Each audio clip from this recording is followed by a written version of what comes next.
Hello, my fellow cultured people. Today, we will be looking at my Fallschirmjägergewehr. 42. I'm Cantonese, so excuse my German pronunciation. Anyways, let's get started. First, let's glance over the details in these B-rolls as I make an announcement. If you like what I do and want to support me, I have started a Patreon page.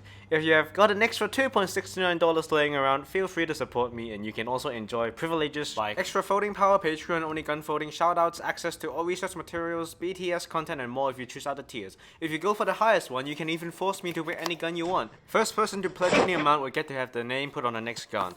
So if you're interested, come over to patreon.com/mypatreonsuck. It's also linked in the description in case you typed it wrong, because I type Patreon wrong like all the time. And if not, share this video or my other ones to one of your friends and get them to subscribe. Thanks and enjoy this video. So, rather unusually, I will start from the front this time, which you'll see why later. There's someone I need to thank. So as you can see, this is the muzzle device. You can see all of these little half cones, whatever you call them, are very detailed, and they all have the holes at the front side. This muzzle brake was so detailed that I even made the steps at the front of the muzzle brake. As you can see, these were very hard to make. And the holes are only drilled on the top. All the holes love to be on the top, if you know what I mean. There's no holes at the bottom. This bipod here was very hard to make. And when I was doing the research, it was practically impossible for me to see how the shape looked like, because there's barely any pictures that has like bright enough to actually let me see how the shape is. So I decided I would call for help on Instagram. And from my memories, I remembered that a place called Drive Tanks owns an FG42.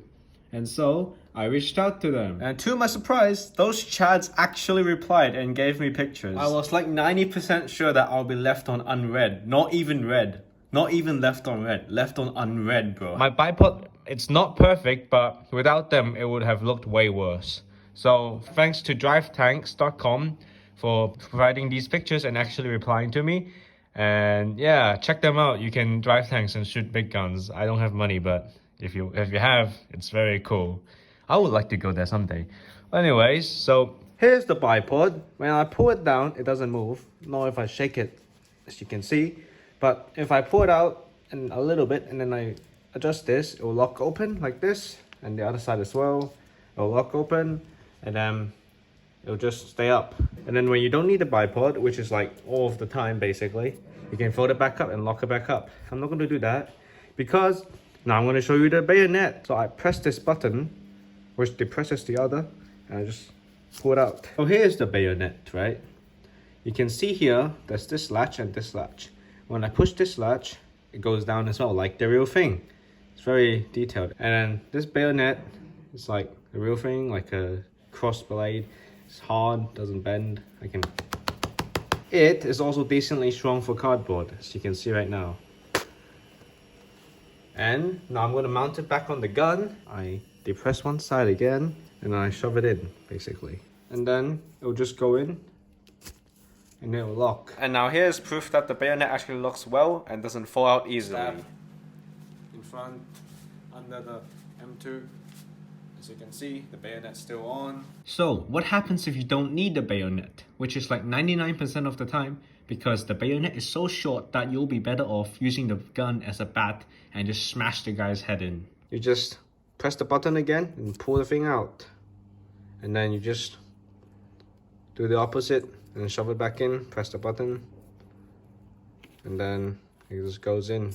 This small little hole at the front of the gas block is where the thick, hard bayonet shoves into. I gently push the tip into the small hole to avoid damaging the hole. And it'll just lock there. And then the bayonet's secured, as you can see, it doesn't move at all. And here, the gas block is also really detailed. I don't know why I did this, as you can see. It's very nice. It's a nice gas block. And then for some reason, I decided to make this detailed when the bipod just covers everything. This is so sad. I'm so stupid. And then we get to the handguard. The handguard is pretty simple. It's just a round piece that I rolled up with 4 supporting pieces inside. You can see them right here. In fact, you can see it. 1, 2, 3, 4. So 4 pieces. And these little studs. I do them. And fits nicely in my hands, as you can see. So to the bolt here, you can see there's this charging handle on the front. This gun, it's weird. When it's on full auto mode, it locks open bolt, it goes up to here. But if it's semi-auto, it goes back to here. So how did I do this? So as you can see, the first bit is not spring-loaded. However, when you go here, it's spring-loaded and it goes up to the open bolt position. So essentially, I kept this open bolted. And then I can also pull it backwards, like pull it back to the front when I need it to. So that's how I decided to go with it. And yeah, it's works pretty well. This charging handle, despite what you think, is actually very strong. So you can see, I can pull it all the way back here. Doesn't even bend. Yeah, I can also do this side. Doesn't even bend. On the very tip, doesn't even bend. So it's actually very strong because it's consisted of very strong layers. And yeah. So now to the lower receiver. You can see a nice curved grip panels. As you can see on both sides, and then the top here. And then here, safe, fire, and auto, like full auto, and semi-auto. And then the trigger works like the real thing. It's connected onto this hinge and there's a spring inside, which makes it function exactly like the real one. Let's look at the mag well. You can see here, there's these little holes that looks like that a pin can go through, which is true. There should be a dust cover here that flips up and flips back as well. Spring-loaded dust cover, but I didn't make it. Hear me out. If I made it, well, first of all, I don't know how to make a spring that keeps this open. So if I made it, there will be constantly a thing dangling on the bottom of this that just goes straight down, and it's going to be very annoying. So I didn't make it because that's just basically asking for trouble. So now let's look at the magazine. It is 20 rounds. It's pretty generic. Here's the front. It locks into it has a wedge in there. Here's the back. This part locks onto the mag release piece, which I'll show you now. As you can see, I rock the magazine in, and then it just locks tight, and then doesn't come out. And then I can press this and walk back out. Simple. This is, you can see here, it's just a simple piece that goes straight in back. There's more details here. And now let's look at the scope. So, GWZF4. This is the serial number. If you're cultured enough, check it out on that website if you know what I mean. And then all of these other serial numbers and like markings are authentic.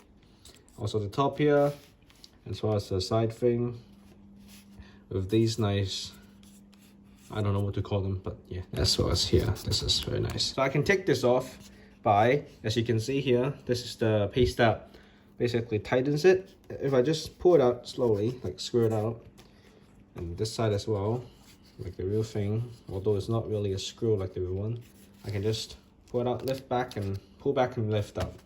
And you can see now the top plate is clean. As you can see here, it's very detailed as well. There's these very nice. So here's the serial number. Check this out on that website as well. It's also great. So you get 2 this time. Yeah, you get 2 serial numbers to check out. So have fun with that. Here's the scope. It's very detailed, as you can see at the front here. And now let me show you the reticle. It is very detailed, and it is exactly like the real thing. Exactly 100% like the real reticle, and it's very nice actually. It looks really good. So now let's look at the sights. Here we have a folded back rear sight. It folds up and locks back.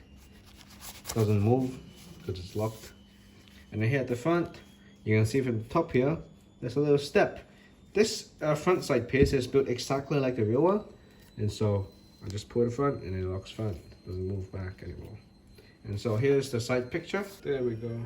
The front sight post is built exactly like the real one. Except for the step seen on the side, I didn't bother with that one. So the front post here is quite low. I don't know why, but it is, as you can see. So when I'm done, fold this down, and then I put the scope back by just shoving it in like this, making sure the rails are on the right place.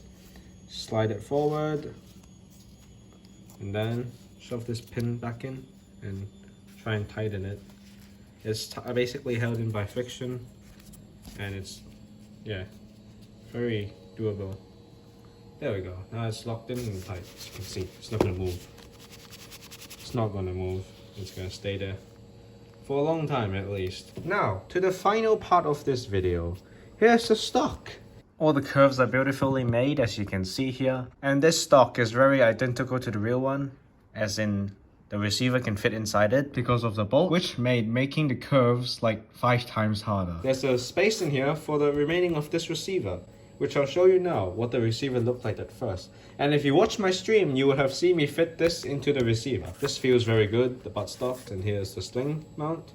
You can see all the details, the curves.